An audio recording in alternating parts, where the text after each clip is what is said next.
September 1939. A cramped office in the War Department building on Constitution Avenue, Washington, D.C., Major General Henry Crawford sat behind a battered oak desk, staring at a single sheet of paper that had just been delivered by courier from the office of Chief of Staff General George Marshall. The numbers typed across that page represented an impossibility so profound that Crawford had read them 3 times to ensure he wasn't hallucinating from exhaustion. Before we jump back in, tell us where you're tuning in from, and if this story touches you, make sure you're subscribed because tomorrow I've saved something extra special for you. The United States Army, as of this morning's count, consisted of 174,000 active duty personnel. The memo before him projected a requirement for 3 million soldiers within 4 years if America entered the European War. Crawford did the mental arithmetic again, though he already knew the answer would defy every historical precedent. That meant creating an army 47 times larger than the current force, training, equipping, housing, and deploying 3 million men when the nation had neither the facilities, the weapons, the instructors, nor the institutional knowledge to accomplish even a fraction of such a task. The German Wehrmacht, which had just invaded Poland with devastating efficiency, had taken 2 decades to build under the Treaty of Versailles restrictions and then 6 years of open rearmament under Hitler. They had professional military academies, a culture of universal conscription dating back to the Napoleonic era, and a general staff system refined over a century. America had none of these advantages. What America did have, Crawford reflected as he set down the memo and reached for his telephone, was something the Germans couldn't comprehend. A capacity for industrial organization and mass production that had already revolutionized manufacturing, agriculture, and commerce. The question that would consume the next 4 years of his life was whether that same capacity could transform ordinary civilians into combat soldiers at a scale never before attempted in human history. The challenge facing American military planners in September 1939 was not merely unprecedented in American history. It violated every principle of military development that European powers had refined over centuries of warfare. Professional armies were built slowly, deliberately, with each recruit spending years mastering the complex skills of modern combat. Junior officers required academy training spanning 4 years. Non-commissioned officers needed a decade of experience to develop the instincts necessary for battlefield leadership. Combined arms operations involving infantry, armor, artillery, and air support demanded coordination that took years to perfect. The German army that invaded Poland had inherited an unbroken military tradition, extending back through the Prussian army to Frederick the Great. Every German general had been trained in staff procedures developed by Helmuth von Moltke in the 1860s. Every regiment carried battle honors earned at Jena, Sedan, and the Marne. The institutional memory embedded in that force represented 2 centuries of accumulated knowledge. America possessed no such continuity. The United States Army had demobilized almost completely after every war in its history. The standing army had traditionally been viewed with suspicion by a population that associated large permanent military forces with European tyranny. After the Great War ended in 1918, America had rapidly disbanded the massive force that had deployed to France. The American Expeditionary Force, which had numbered over 2 million men by the armistice, was reduced to barely 130,000 regulars by 1920. Most of the officers who had led divisions and corps in France returned. The institutional knowledge gained through bitter experience in the trenches largely evaporated. By 1939, the U.S. Army ranked 17th in the world by size, smaller than Romania's military and barely larger than Portugal's. Equipment was obsolete. Training facilities were minimal. The officer corps consisted largely of men who had seen no combat since 1918, over 20 years earlier. Most enlisted men served as little more than base security and administrative personnel. The Army conducted maneuvers annually, but these exercises were limited by lack of modern equipment and adequate facilities. Major General Leslie McNair watched these 1939 maneuvers with growing alarm. McNair commanded the Army's training infrastructure such as it existed. A thin, intense officer who had risen through the artillery branch, McNair possessed an analytical mind that immediately grasped the scale of the problem facing American military expansion. The maneuvers revealed catastrophic deficiencies at every level. Infantry units lacked basic proficiency in squad tactics. Officers could not coordinate combined arms operations. Communications broke down constantly. Supply systems collapsed under minimal stress. Most concerning, The exercises demonstrated that America's military had lost the institutional knowledge gained so painfully in France 2 decades earlier. McNair compiled a devastating after-action report that concluded American military training was inadequate to produce combat-ready forces on any meaningful timeline.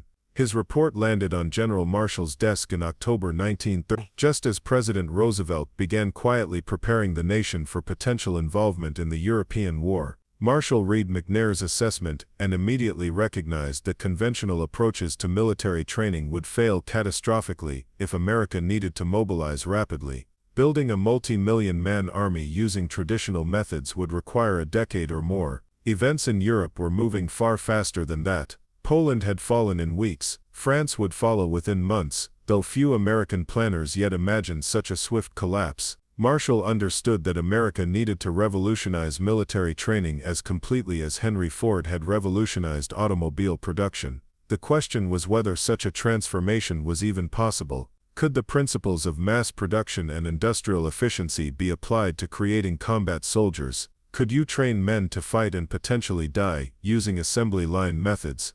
The answers would emerge from an unlikely collaboration between professional soldiers and civilian experts drawn from industry, academia, and business. Marshall's genius lay in recognizing that the military establishment alone could not solve this problem. He needed minds unconstrained by traditional military thinking, people who could imagine entirely new systems and implement them rapidly.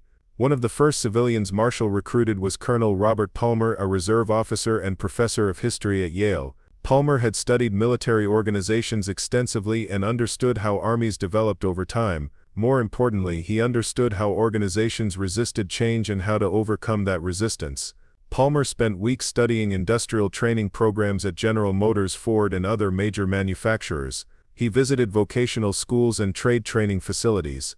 He interviewed industrial psychologists about skill development and retention. His conclusion revolutionized American military trading doctrine. Combat skills could be broken down into component tasks, each task could be taught through standardized methods, and soldiers could progress through carefully sequenced training that built complex capabilities from simple foundations. This was the assembly line approach applied to human skill development. It violated every tradition of military training which emphasized gradual immersion and learning through extended practice. But Palmer's research suggested it could work if implemented correctly. The first test came in September 1940 when Congress authorized the Selective Service Act, America's first peacetime draft. The law required all men aged 21 to 35 to register for potential military service. Over 16 million men registered in a single day, the largest administrative undertaking in American history to that point. The registration process itself demonstrated American organizational capacity. Local draft boards were established in every county and major city. Volunteers processed registration forms with remarkable efficiency. Within 24 hours, the government knew the basic demographics of America's available military manpower. The data revealed both strengths and challenges. America had an enormous pool of potential soldiers, but the educational and physical fitness levels varied dramatically. Many registrants from rural areas had minimal formal education. Urban registrants often had poor physical conditioning. Large numbers required dental work before they could properly eat military rations. Medical screening revealed that nearly 40% of initial registrants had disqualifying physical conditions. The first draftees arrived at training camps in November 1940. These camps existed largely on paper. Most had been hastily constructed in the preceding weeks, consisting of tar paper barracks, inadequate plumbing, and minimal training facilities. The regular Army sergeants assigned as drill instructors found themselves overwhelmed by the sheer numbers and the raw inexperience of the recruits. Private First Class Thomas Brennan reported to Camp Crawford, South Carolina on November 18, 1940 as part of the first major draft cohort. Brennan was 23 years old, a machinist from Pittsburgh who had never fired a weapon and had never been more than 50 miles from his hometown. He arrived by train with 200 other recruits, most equally inexperienced, and what Brennan encountered at Camp Crawford bore little resemblance to his expectations of military training. The camp was barely functional. Barracks were still under construction. Mud covered everything because drainage systems hadn't been completed. The mess hall could barely feed the arriving recruits. Equipment was desperately short. Brennan's platoon had 15 Springfield rifles for 40 men, requiring weapons to be shared during training. The situation was replicated across dozens of training camps throughout the nation. America was attempting to build a mass army before it had the infrastructure to house and train that army. The first months were chaotic. Recruits spent more time building their own camps than training. Drill sergeants improvised constantly, making up training programs because standardized curricula didn't exist yet. Officers fresh from civilian life tried to learn leadership skills while simultaneously teaching those skills to their men. Yet within this apparent chaos, systems were emerging. Colonel Palmer's theories were being tested in real time, and they were beginning to work. Training was reorganized around specific skill modules. Instead of vague objectives like become combat ready, training focused on measurable tasks. Can you disassemble and reassemble an M1 rifle in under 2 minutes? Can you estimate range to a target within 50 meters? Can you read a topographic map and identify your position? Each skill was taught through standardized methods, tested through practical examination and repeated until mastery was achieved.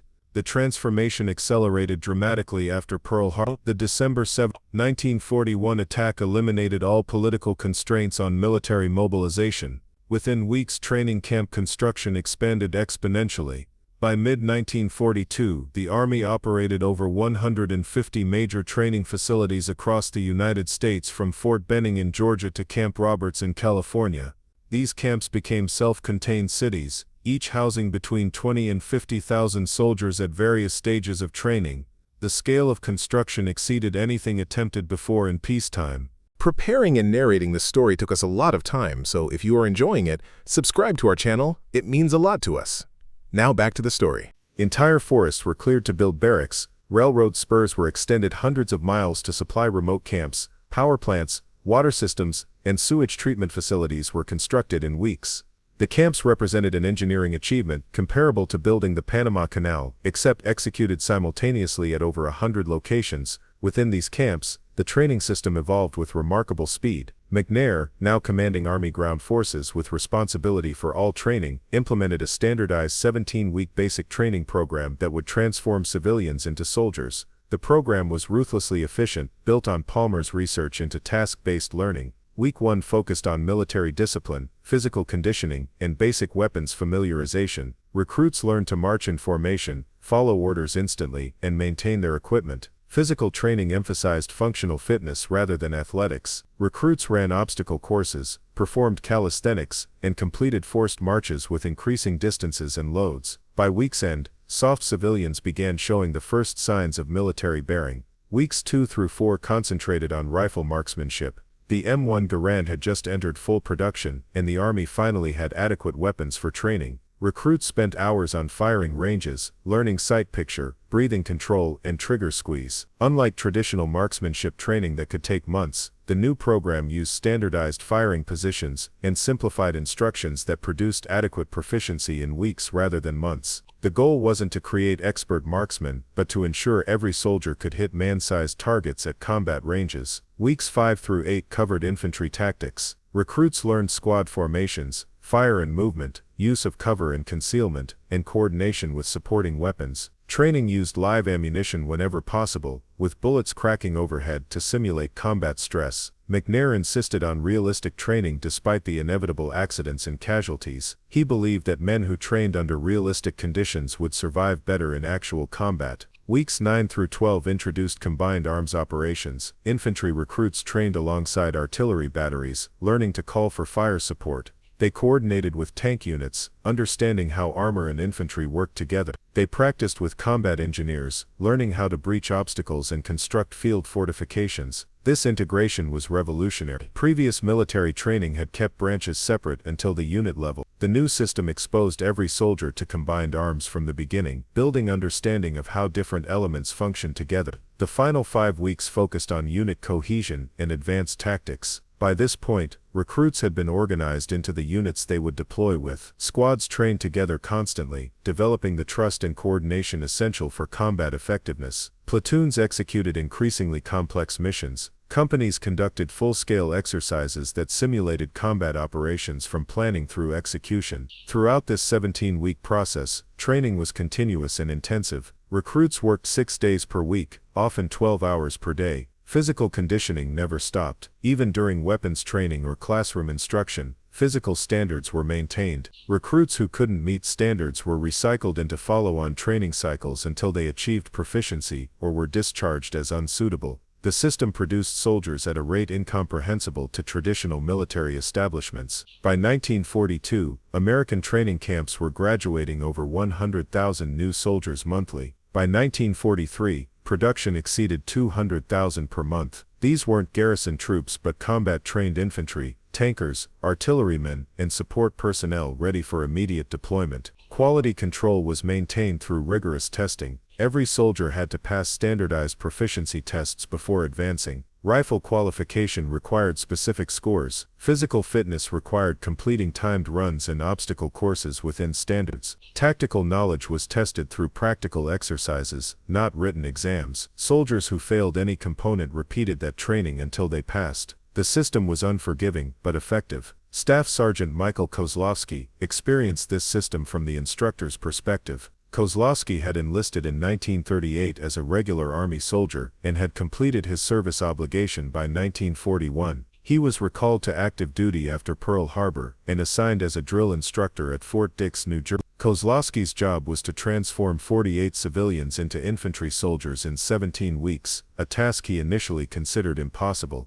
His first training cycle in early 1942 was chaotic. Kozlowski had minimal guidance beyond a brief outline of required skills. He improvised training based on his own experience, but his background was in peacetime garrison duty, not combat. His recruits were enthusiastic but hopelessly unskilled. Few had ever camped outdoors, much less lived in field conditions. Most had never fired any weapon. Several had physical limitations that seemed incompatible with infantry service.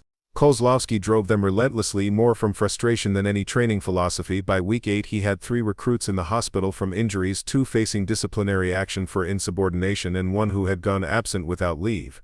The training cycle was failing and Kozlowski knew it. Then McNair's standardized training program arrived. Kozlowski received a detailed manual that broke down every task, provided specific teaching methods for each skill and included proficiency standards with testing criteria. More importantly, he received 2 weeks of instructor training that taught him how to teach, not just what to teach. The transformation was immediate. Kozlowski's second training cycle, beginning in April 1942, followed the new system precisely. He taught skills in sequence, ensuring each recruit mastered one task before moving to the next. He used the standardized methods which had been developed through trial and error at other camps and refined through feedback from hundreds of instructors. He tested constantly, identifying weaknesses immediately and providing remedial training. The results exceeded his expectations. By week 17 his 48 recruits had all qualified on their weapons, met physical fitness standards and demonstrated tactical proficiency in field exercises. More importantly, they functioned as a cohesive unit. They trusted each other and their leaders. They had confidence in their abilities. They were ready to fight. Kozlowski would train 8 more cycles before deploying overseas himself in 1944. He personally trained over 400 soldiers who went on to fight in North Africa, Sicily, Italy, and France. Many survived the war because of the skills he taught them. The standardized training system he used was replicated by thousands of instructors across hundreds of camps, creating a multiplication effect that produced millions of combat-ready soldiers. But training infantry was only part of the challenge. Modern warfare required dozens of specialized skills that couldn't be taught in basic training. America needed tankers, pilots, radio operators, mechanics, medics, and countless other specialists. Each specialty required separate training programs, specialized facilities, and expert instructors.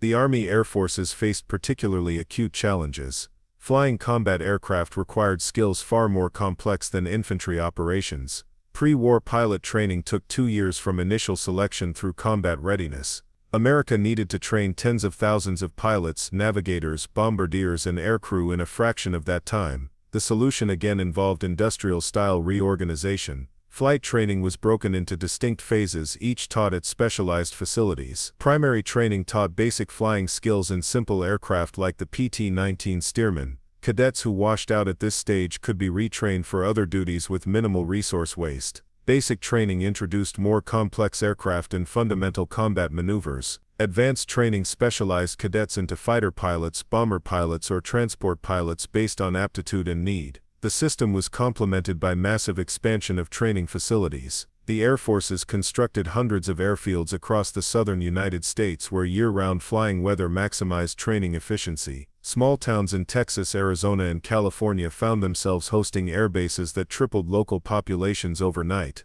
The scale of casualties pertaining was staggering. By 1944, the Army forces were training over 100,000 pilots annually, plus equal numbers of navigators, bombardiers, and gunners. Aircraft production had to match this rate, requiring factories to build training aircraft as fast as combat models. Accidents were inevitable at this scale. Thousands of cadets died in training crashes, a terrible toll but still lower than combat losses would have been without proper training. Armored forces faced different challenges. Tank warfare was new to the American military. The Army had only a handful of tanks before 1940 and virtually no doctrine for employing armor en masse. Armor training centers had to be built from scratch at places like Fort Knox, Kentucky. Tankers needed to learn not just how to drive and fight in armored vehicles but how to maintain complex mechanical systems. Early tanks like the M3 Stuart and M4 Sherman were mechanically unreliable, requiring constant maintenance. Tank crews spent as much time learning mechanics as tactics. Training emphasized speed and efficiency. Unlike infantry, which could advance slowly and methodically, armor doctrine stressed rapid movement and exploitation. Tankers learned to navigate cross-country at high speed, coordinate movement with multiple vehicles, and integrate with infantry and artillery.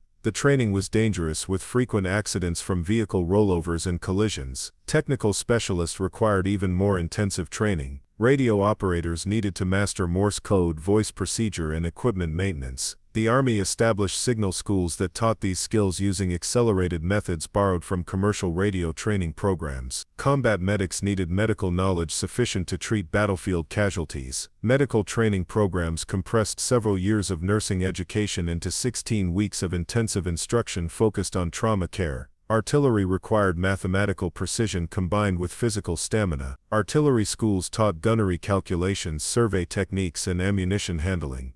Training emphasized speed, as artillery's value came from rapid response to infantry support requests. The logistics of training this mass army exceeded the combat training itself. 16 million soldiers required uniforms, boots, helmets, weapons, and equipment. They needed to be fed 3 meals daily. They required medical care, postal service, pay, and countless other services. The support infrastructure was as revolutionary as the training system itself. Quartermaster depots the size of major cities received, stored, and distributed supplies. Fort Lee, Virginia became a logistics hub, handling more cargo than most commercial ports. Ordnance depots like Pueblo, Colorado, stored enough ammunition to sustain months of intensive combat. The food service system alone represented an unprecedented achievement.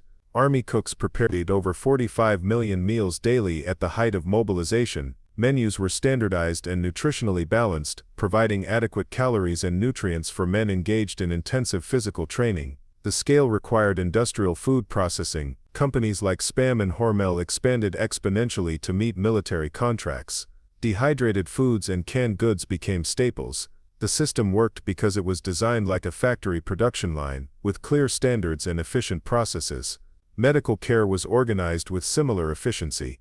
Every training camp had base hospitals capable of handling routine medical issues and minor injuries. Serious cases were evacuated to regional military hospitals. The system processed millions of medical encounters annually, from routine sick call to major surgeries. Dental care received particular attention after initial screening revealed widespread tooth decay among recruits. The Army established dental clinics at every installation and trained thousands of dental technicians. By 1943, military dentists were performing over 100,000 procedures weekly, correcting problems that would have disqualified recruits or impaired combat effectiveness. The scale of the mobilization transformed American society. Training camps and military bases became the nation's largest employers in many regions. Cities near major installations swelled with workers supporting the military. Entire economies reoriented around supporting the war effort. The human dimension of this mobilization was profound. 16 million men were pulled from civilian life, trained to kill and sent to war. Families were disrupted. Careers were interrupted. Lives were permanently changed. Yet the system processed this human transformation with remarkable efficiency. The psychological toll was recognized and addressed through morale support systems. Recreation programs provided entertainment and stress relief. The United Service Organizations opened clubs near every major base. Chaplains of every faith provided spiritual support. Libraries, sports programs, and educational opportunities helped soldiers maintain connection to civilian life even while preparing for war. The German High Command first encountered American forces in North Africa during November 1942. General Erwin Rommel, commanding Axis forces in Tunisia, received intelligence reports describing the newly arrived American II Corps with a mixture of curiosity and contempt. His staff officers analyzed the American order of battle and concluded these were barely trained militia, rushed into combat with inadequate preparation. The assessment seemed confirmed during the initial engagement at Kasserine Pass in February 1943. American forces, many seeing combat for the first time, were routed by German armor and infantry. Entire battalions broke under pressure, equipment was abandoned. Over 4,000 Americans were killed, wounded, or captured in less than a week. German commanders filed reports describing American soldiers as poorly led, inadequately trained, and lacking combat spirit. Rommel himself wrote that American troops showed no understanding of modern warfare and would require years to develop into effective fighting forces. Yet within those same reports were troubling observations that contradicted the overall assessment. American artillery fire had been devastatingly accurate. Radio communications remained functional even during retreats. Supply systems continued operating despite tactical chaos. Medical evacuation was efficient and well organized. These were not characteristics of untrained militia, but of a professional force that had mastered fundamental military systems even if tactical leadership was still developing. The German evaluation failed to recognize what they were actually witnessing. The American soldiers at Kasserine were indeed inexperienced in combat, but they possessed solid technical skills and systematic training that would become apparent once tactical lessons were absorbed. Within 3 months, those same American units were fighting effectively. By May 1943, they helped drive Axis forces completely out of North Africa. The German commanders who survived Tunisia began revising their assessments, but the full shock came during the invasion of France. When Allied forces landed in Normandy on June 6, 1944, German defenders faced an American military that bore no resemblance to the force they had encountered 2 years earlier. The soldiers storming Utah and Omaha beaches were products of a training system that had been refined through 2 years of combat feedback. Every lesson learned in North Africa, Sicily, and Italy had been incorporated into training programs. New replacements arriving in Europe possessed skills that would have taken years to develop under traditional methods. General der Infanterie Günther Blumentritt, Chief of Staff to Field Marshal von Rundstedt, spent weeks analyzing captured American training manuals and interrogating prisoners about their preparation. His reports to Berlin expressed genuine alarm at what he discovered. The Americans had systematized warfare in ways the German military had never imagined possible.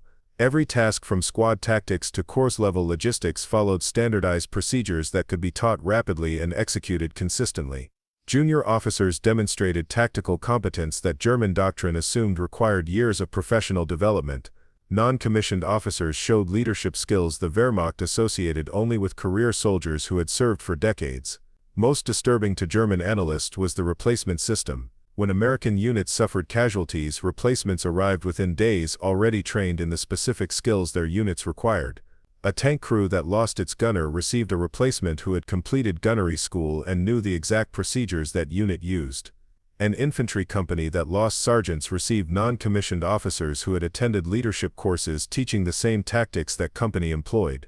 The Germans had nothing comparable. Their replacement system sent partially trained soldiers to units where they learned through experience if they survived long enough. American replacements arrived ready to fight immediately, requiring only brief integration into unit procedures. The industrial model had been applied not just to initial training but to the entire personnel pipeline. German generals struggled to comprehend how America had created this system so rapidly. Field Marshal Gerd von Rundstedt, one of Germany's most experienced commanders, studied American training methods extensively during his captivity after the war. He acknowledged that Germany's 2-decade effort to rebuild its military after Versailles had produced a smaller, less capable force than America created in 4 years. The difference, he concluded, was that Americans had treated military training as an engineering problem requiring systematic solutions rather than a traditional craft requiring long apprenticeship. The numbers were irrefutable. Between 1940 and 1945, America trained over 16 million military personnel across all services. The Army alone processed 11 million soldiers through training programs that transformed civilians into combat-effective troops in less than 6 months. The Army Air Forces trained 193,000 pilots and 124,000 other aircrew. The Navy expanded from 160,000 personnel to over 3 million. Each service developed training systems that achieved rates of production impossible under traditional military models. Quality was maintained despite the unprecedented scale. American soldiers arriving in Europe during 1944 and 1945 were tactically proficient, physically fit, and technically skilled. They could operate and maintain complex weapon systems. They understood combined arms coordination. They executed difficult operations under extreme conditions. Their performance validated every aspect of the revolutionary training system that had created them. The cost of this achievement was substantial but acceptable. Training accidents killed over 15,000 American servicemen during the war, a tragic toll that reflected the inherent dangers of preparing for combat. Yet this number was far smaller than casualties would have been if poorly trained soldiers had been sent into battle. The German military, which had spent 20 years rebuilding after World War I, fielded approximately 18 million personnel throughout the war. Their training system, based on traditional Prussian military education, produced excellent soldiers but could not match American production rates. More critically, German training quality declined sharply after 1943 as experienced instructors were killed and training time was compressed under pressure. The American system maintained quality even as production increased because it relied on standardized methods rather than individual instructor expertise. The post-war analysis by both American and German military professionals concluded that America's training revolution represented one of the most significant military achievements of the 20th century. It demonstrated that modern warfare could be taught through systematic methods that compressed years of traditional development into months of intensive instruction. The system worked because it rejected military traditionalism in favor of industrial efficiency. Skills were broken into component tasks. Each task was taught through proven methods. Progression was controlled through objective testing. The entire process was continuously refined based on feedback from combat operations. This approach horrified military traditionalists who believed warfare was an art that could only be mastered through long experience, but it produced results that exceeded anything traditional methods had achieved. Major General Henry Crawford, who had stared at those impossible numbers in September 1939, lived to see the system he helped create vindicate itself completely. By 1945 he commanded a training center that produced 5,000 combat-ready soldiers weekly, every one meeting standards that would have been considered excellent for peacetime professionals. The transformation he had witnessed seemed almost miraculous, but it was not miracle. It was systematic application of American industrial capability to the challenge of military training. The lesson endured long after the war ended. Modern American military training still uses methods developed during that frantic mobilization. The principle that complex skills can be taught through systematic instruction remains fundamental to how America builds its armed forces.